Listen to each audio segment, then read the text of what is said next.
Hey YouTube family, it's me, momof4boys, and I'm here today to show you how I cut my nails. Now normally when I cut my nails, I do it when I'm fresh out of the shower. I find that when my nails are soaking while I'm cleaning, it gets my nails clean and it makes them soft so that when I'm cutting my nails with the clippers, they cut a little bit more cleaner. They don't splinter, and it's just all around easier to cut your nails when they're softer. So after my nails have been soaking for a little bit, I dry them off. I inspect them to make sure that they are clean. That means I look at underneath my nails, and I make sure that there's no gunk underneath my nails and that the edges of my nail beds are nice and clean. It's just nice to start off with fresh nails before you go doing anything to them. So after I make sure my nail beds are clean, I kind of decide where I want to cut my nails. And because my nails are pretty long right now, I don't really have any nails that are too short. I'm going to look at the shortest nail that I do have, which is this nail. And I'll probably cut all of my nails to about that length. I like to use a set of clippers that are big with ridges on the ends so that they're easy to grip when I'm cutting my nails. So when I start to cut my nails, I'll just kind of take that first nail, and this nail kind of has ridges on it, it's kind of cut.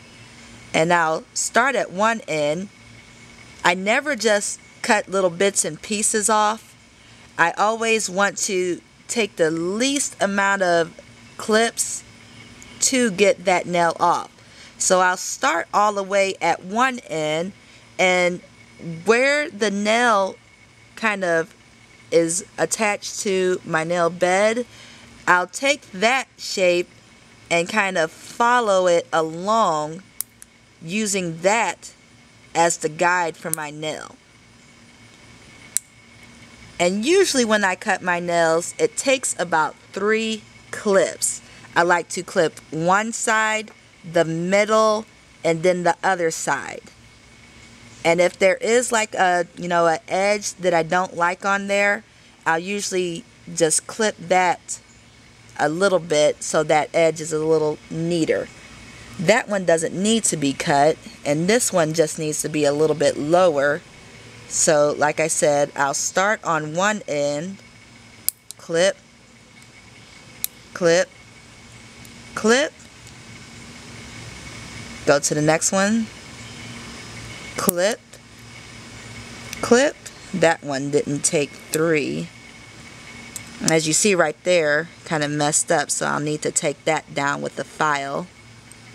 And then with my pinky nails, which are always the longest, since my nails are pretty pliable, I'll usually just take that one and do that in one clip. This one, as you can see, I'm always using it for a tool. So I'll start on the side that is the shortest and kind of get that in there. Actually, I'll start on the longer side since I'm doing it with my left hand.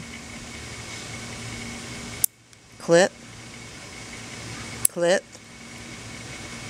clip. Then with this nail, sometimes I'll just gauge it, and if I can fit the whole nail in there, I would do it that way. But since it doesn't quite fit, I'll just follow along the nail bed and clip that way. I find that when you cut it even with the edge is, where the nail meets the nail bed, that will give your nails the best kind of start out point, and you won't have to file them, and they'll be less likely to break. That one's pretty easy. Then that one, two. And then because my pinkies, the nail is still pliable, I'll just take that in one, and that's gone. Sorry folks, I noticed that my camera slipped out of focus, so I had to fix that. So there we are. My nails are all nice and clipped. Sometimes you'll notice that when you clip your nails, you'll have little corners that aren't kind of, sharp. I find that those corners are probably the first thing that get broken off when you are going about your daily business. So I like to take my fingernail clipper and just kind of barely clip off enough of that corner to kind of slightly round it off. Not much, just enough to where if you do catch that on something, it won't break that little corner off. And then when I'm done, as I said before, there's a little bit of unevenness. I'll take my nail file and I'll just kind of smooth everything out. But really, the unevenness, you won't really notice that. I mean, especially when you go to paint your nails. So it's not really a big deal. After my nails are done, I inspect them, and sometimes I'll have a hangnail. I don't really have a hangnail right now, but you'll know when you have one because they can be annoying and kind of painful. So do not bite on a hangnail if you notice you have one. So we'll just pretend I have one. So when I do notice I do have a hangnail, I'll take my nail and put my finger and kind of peel the hangnail up as far as it can go. And then I'll take my clipper and put that on the hangnail and clip it. You never want to bite at a hangnail because it can cause it to split further up the nail, and it'll definitely be more painful. After you have your nails done the way you want them to be, you're ready to let them dry all the way and to paint them.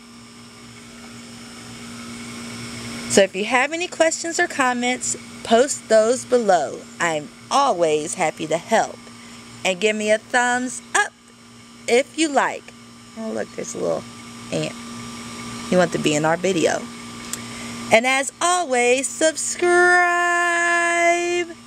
As for now, this is momof4boys getting ready to do what I do best. Talk to you later, YouTube family.